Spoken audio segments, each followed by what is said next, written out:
Ya.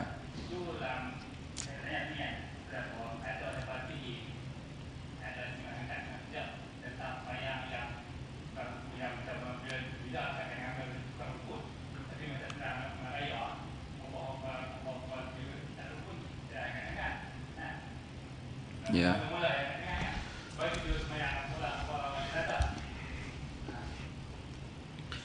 Ya. Dan insyaAllah satu hari nanti kita akan jelaskan benda-benda. Tapi saya jawab untuk awal.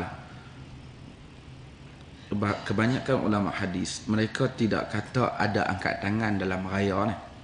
Walaupun takbir tu ada. Cuma ada riwayat daripada Abdullah ibnu Umar, dia angkat tangan. Tapi dia tak sandakkan, mereka tengok dia angkat tangan. Mereka tak sandakkan benda ni pada Nabi. Sedangkan riwayat lain sahabat tak angkat tangan. Jadi ramai ulama hadis kata mungkin Abdullah bin Umar dalam hal ini dia tersalah. Dia sangka angkat tangan kerana sahabat lain tak angkat tangan. Jadi mereka lebih condong pada tak angkat tangan. Saya kata dalam hal ini, kalau tanya saya angkat tangan tak angkat tangan tak besar lah masalah dah. Tak besar. Dalam agama ni tuan-tuan, ada benda yang betul-betul tak ada sunnah.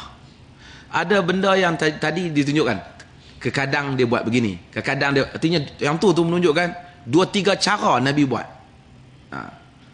Jadi ada benda yang 2-3 cara dia buat, ada benda yang satu cara, ada benda yang orang sangka dia buat macam tu di atas hadis yang tertentu. Selagi benda tu ada benda yang dia sandak, maka kita namakan dia khilaf. Khilaf ni ada macam saya, ada khilaf tak boleh pakai, ada khilaf yang boleh pakai. Kita pakai 2-3 pendapat. Macam dia kata tadi kan, sapu muka lepas doa. Sapu muka lepas salam tak ada. Assalamualaikum warahmatullahi wabarakatuh, tak ada sapu muka. Tapi sapu muka lepas doa ni khilaf ulama, sebab hadis macam VCD tadi, dia tunjuk kawan yang mengeluarkan CD ni, dia bergantung kepada Syekh Nasruddin Albani. Dia kata hadis tu dhaif. Tapi di kalangan ulama hadis, pasal rawi hak depa kata dhaif tu, ada yang kata boleh terima dia ni. Jadi depa angkatkan dia sikit jadi hasan. Jadi ada depa yang lepas salam, lepas doa sapu muka. Kalau kita tengok orang lepas doa sapu muka pun kita tak bantah, pasal hadis tu keliru. Ada pendapat berbeza, dia dhaif ke dia hasan. Ini balik pada ahli hadis lah. Tapi kalau orang tak lepas doa terus dia tak apa. Ataupun lepas doa dia sapu muka pun kita tak usah bantah dah. Tapi kalau dia Assalamualaikum warahmatullahi wabarakatuh, dia sapu muka, tak usah bantah terang-terang lah. Tapi artinya pelan-pelan cakap lah dah. Abang dah. Kita tak usah sapu muka. Tapi kalau nak mengajak tak apa lah. Tapi nak tegur individu, elok-elok lah. Abang elok. Tak apa.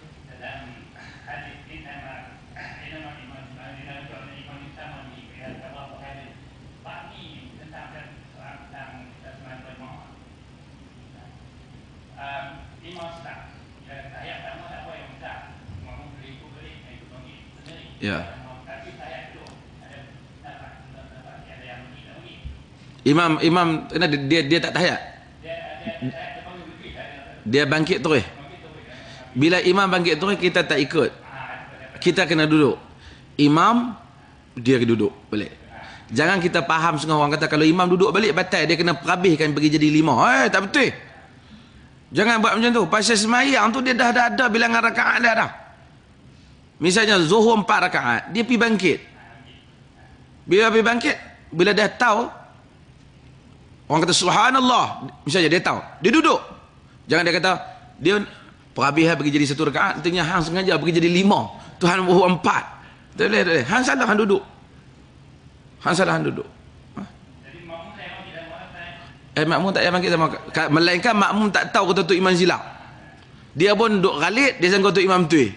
Tapi bila dia tengok tu imam duduk, dia duduk bersama dengan imam. Lepas tu imam pun betul dah kesalahan dia, dia pun duduk bersama dengan imam.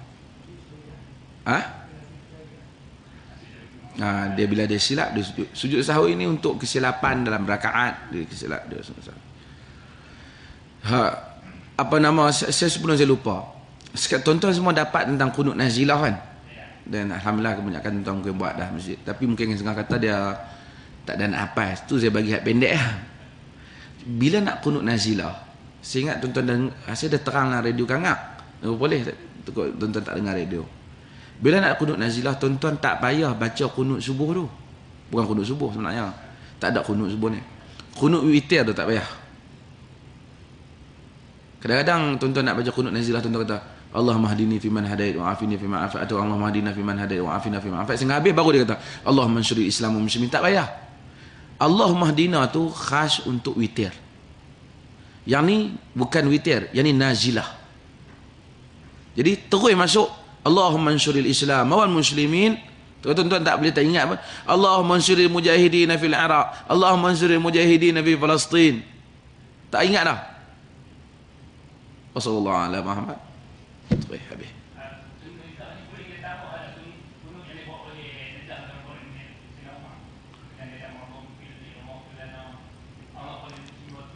Dari segi sunnahnya, Nabi nampaknya membaca secara fokus.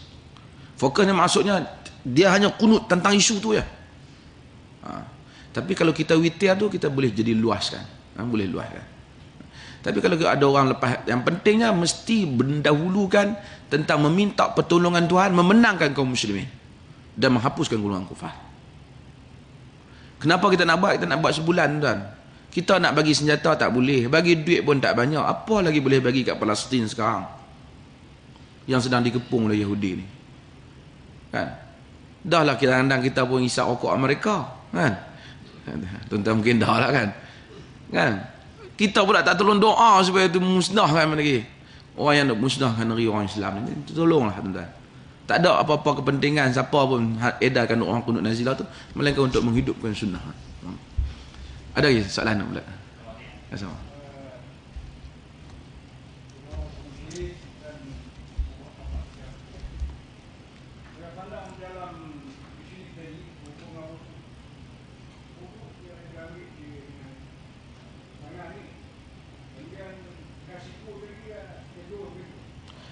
Hak dia jual itu ke siku dia tak tepat.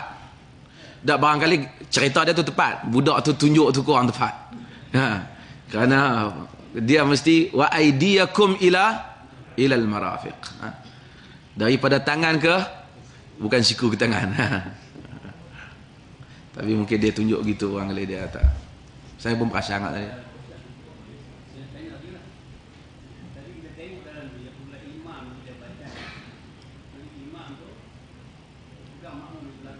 Ya. Ya.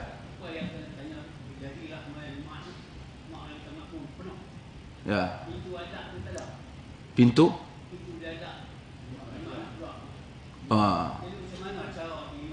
Okey, tuan-tuan. Dalam kaedah dia pergi sutratul imam, sutratul ma'mun. Sutratul imam, sutratul ma'mun. Maksudnya sutrah bagi kita dalam sembahyang jemaah ni sutrah imam saja. Dalam sembahyang jemaah yang kita tak boleh lintah tu imam.